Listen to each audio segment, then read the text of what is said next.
Kendrick Lamar, a name that's become synonymous with artistry, authenticity, and resistance. But with his latest album, GNX, Kendrick has taken things to another level. This isn't just about creating great music anymore. This is war. A war against the industry, against its giants, its culture, and its obsession with materialism. Today we're diving deep into Kendrick's battle.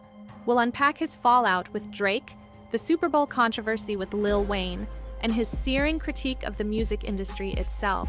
Is Kendrick exposing the truth? Or is this just another chapter in the chaos of hip-hop? Buckle up, because this is Kendrick Lamar's war against the industry explained. To understand Kendrick's war against the industry, we have to go back to 2022. This was a turning point for him. Kendrick had just released Mr. Morale and the Big Steppers, his final album with TDE, the label that had been his home for over a decade. Now, TDE wasn't just any label. It was deeply tied to major industry players like Interscope and Universal, big names with even bigger expectations. But Kendrick had a different vision. He wasn't interested in being another cog in the industry machine. Instead, he took a leap of faith. He left TDE and went independent, launching his own label and a creative company. Think about that. Walking away from one of the most powerful labels in hip-hop to go it alone. And why? Freedom. Kendrick wanted creative control, the ability to speak his truth without interference. And that freedom became the foundation for GNX. This isn't just an album, it's a declaration of independence. It's Kendrick saying, "I'm done playing by your rules." Now, let's talk about the elephant in the room. Kendrick Lamar versus Drake. This feud isn't new, but Kendrick has taken it to another level on GNX. And let's be real, this isn't just about Drake. It's about what Drake represents. And so you need facts to take me out. Fairy tales won't do it. On tracks like Euphoria and Meet the Grams, Kendrick doesn't hold back.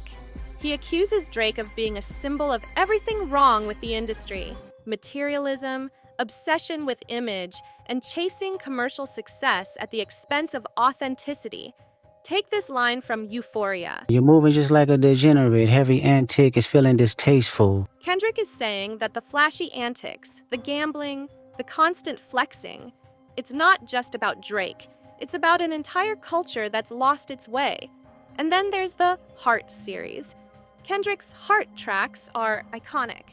They're deeply personal, offering a glimpse into his life before each album. So when Drake released The Heart Part 6 during their feud, it was a direct shot.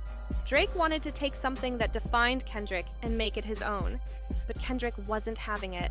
On GNX, he drops his own version of The Heart Part 6, and it's a masterpiece. Instead of dissing Drake, Kendrick reflects on his relationships with his old crew, Black Hippie. It's raw, emotional, and a perfect example of why Kendrick stands apart. He doesn't need to play by Drake's rules. He's on a different level entirely. Kendrick's feud with Drake wasn't the only headline this year. There was also a heated controversy with none other than Lil Wayne. Here's the backstory. Kendrick was announced as the performer for the 2024 Super Bowl halftime show. Sounds great, right? But here's the twist. It's happening in New Orleans, Wayne's hometown. And for years, Wayne has dreamed of performing on that stage. When the announcement dropped, Wayne was furious. He posted a video where he said, "That hurt. Hurt a lot. You know what I'm talking about? It hurt a whole lot. I blame myself for not being mentally prepared for a letdown. And for just automatically mentally putting myself in that position like somebody told me that was my position." Fans were divided. Some thought Wayne deserved the spot more, while others argued that Kendrick was the better choice. But the plot thickens. Jay-Z's Rock Nation, which partners with the NFL, reportedly had a hand in choosing Kendrick over Wayne. And let's not forget, Jay-Z and Wayne have had their own share of beef over the years. So where does Kendrick stand in all this? On the track Whacked Out Murals, he reflects on the situation. he raps, He used to bump the Carter 3. I held my rolly chain proud. Irony, I think my hard work let Lil Wayne down. but everybody questionable. It's a rare moment of vulnerability, showing that even Kendrick feels the weight of industry politics. But make no mistake, Kendrick isn't backing down. He's making it clear that he earned his spot, not through connections, but through sheer talent. While the drama with Drake and Wayne makes headlines, Kendrick's real target is the industry itself. On tracks like The Day the Party Died, Kendrick takes aim at influencer culture, the glorification of wealth, and the industry's darker side. He raps, "They glorify scamming.